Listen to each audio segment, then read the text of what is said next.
ginagato natin para malambot yung lupa at silapang ugat at mabilis ang pagtubo at maganda ang tubo ng halaman ng gulay.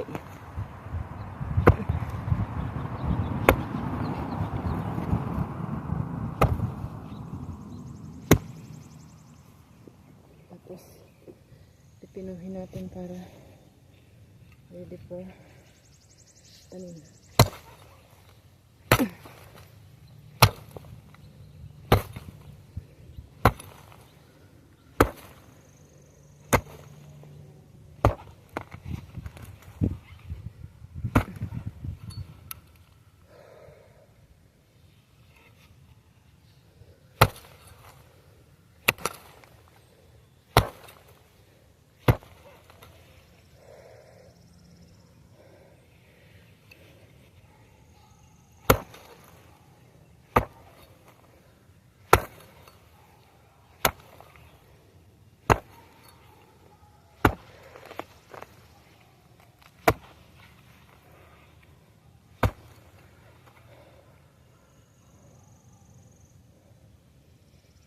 May sikat na lumabas na ang sikat na araw.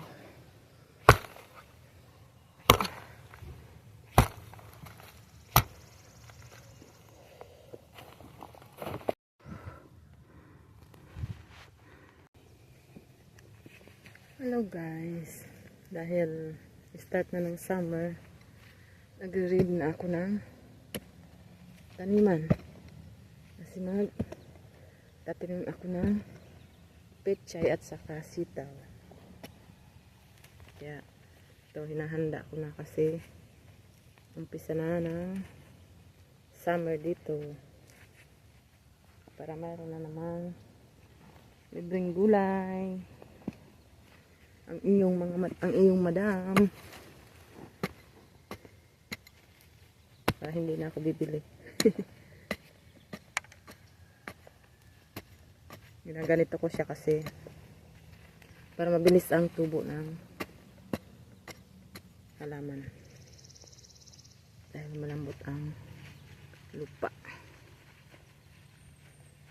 Kung sa kayo dyan, malamig pa ngayon dito pero kering-kering na kasi gumagalaw ako at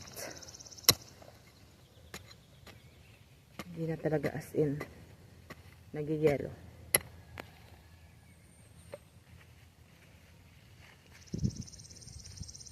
Sana nasa mabuti kayong kalagayan lahat.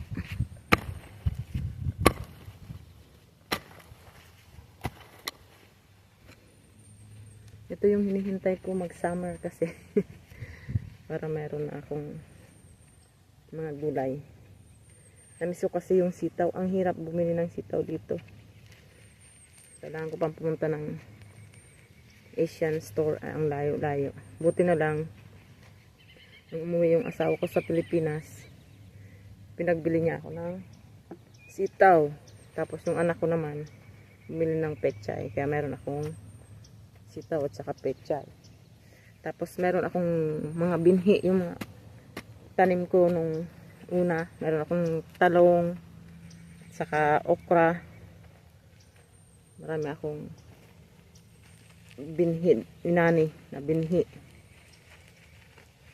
Kaya magkakaroon na naman tayo ng maraming okra at sitaw, pechay, kamatis. Makalibre na sa sa grocery. Hindi ka nabibili sa grocery, meron ng tanim. Pag kasi dito, pag taglamig talaga, walang mabubuhay na na tanim. Lahat mamamatay. Hindi ka talaga makapagtanim. Kahit lagyan mo pa siya ng plastic sa labas, na pa rin siya. Sayang nga yung yung langka ko. Mayroon na akong nabuhay na langka. Nilagyan ko ng plastic sa labas kasi akala ko makakasurvive siya. Naku, kakasad lang kasi namatay. Wala talagang nag-survive. Walang nabuhay. Kaya mahirap pala dito pag taglamig. Walang mabubuhay na halaman.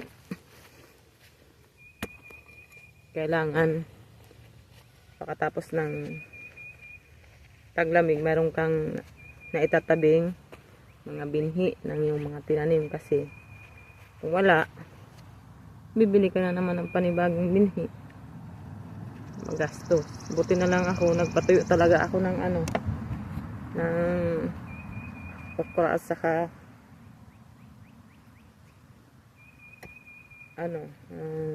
talong. Kasi sabi ko para reserve ko sa next summer, meron akong itatanim.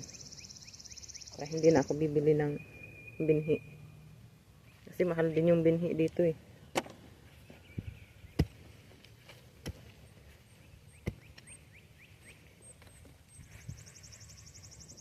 Maaga akong nagising. Hindi ako nag-exercise, sabi ko. Hindi na ako muna mag-exercise, mag-ano muna ako doon. Ayos ng aking garden. Para okay na yung garden ko.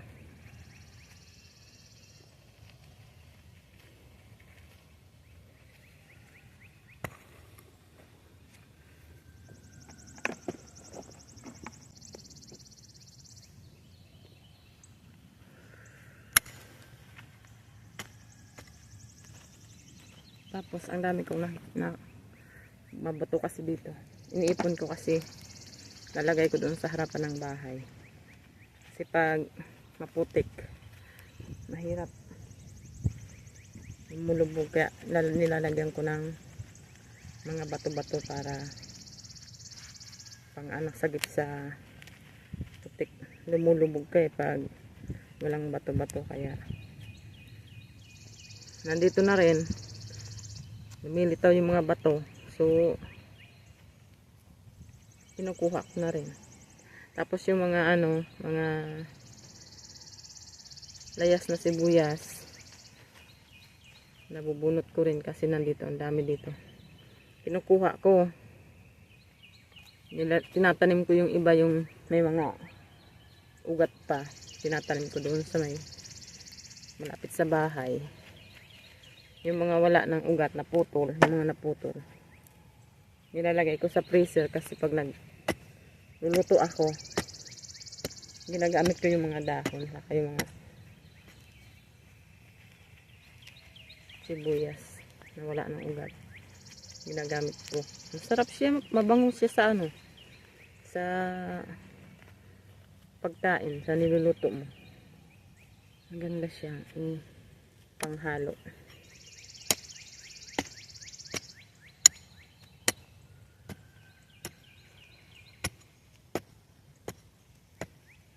Nakalibre na. Kahit saan ka mapunta dito, maraming layas na sibuyas.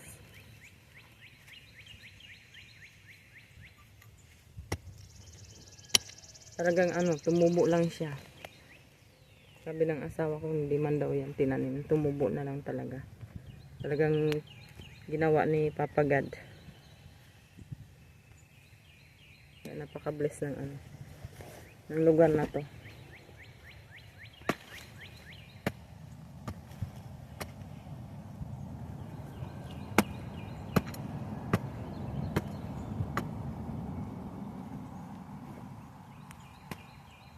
Tapos pala guys, na-enroll ko na yung baby ko. Mag-school na siya. Itong August ang pasukan dito. Na-enroll na namin siya nung last week lang. Sana hindi ako mahirapan sa kanya sa school, kasi dito kasi hindi ka pwedeng magbantay. Ihatid mo lang talaga yung anak mo sa school.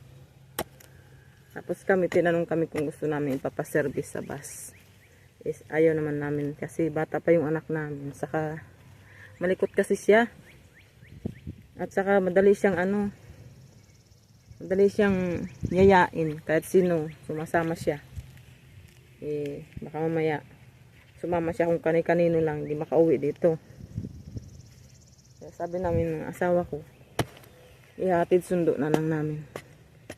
Saka na siguro pag malaki na siya talaga, may isip na talaga, na pagsasabihan na. Ngayon kasi talagang ano pa siya, isip bata pa talaga. Hindi pa siya pagsabihan. Kaya kailangan pa talaga siyang hatid sundo. Hindi siya pwedeng iwan lang sa bus. Pero may nagbabantay naman sa bus. Meron naman yung nagbabantay daw, sabi ng asawa ko. Kaso kahit na, mas maganda pa rin kami yung nagsusundo at saka hatid. Sa total, wala naman akong trabaho. Wala naman akong ginagawa. Tapos yung asawa ko naman, extra lang naman siya. So, mayroon pa rin kaming time para ihatid sundo siya sa pag school.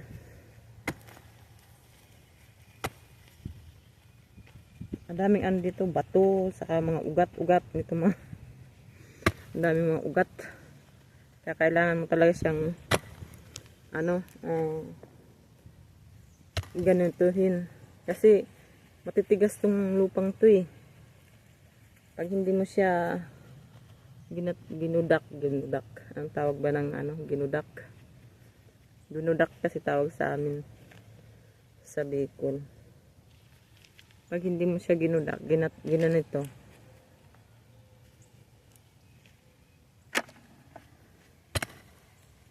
Matigas yung yung lupa. Tapos mahirap yung halaman mabuhay, kumalat yung ugat kasi sobrang tigas ng lupa.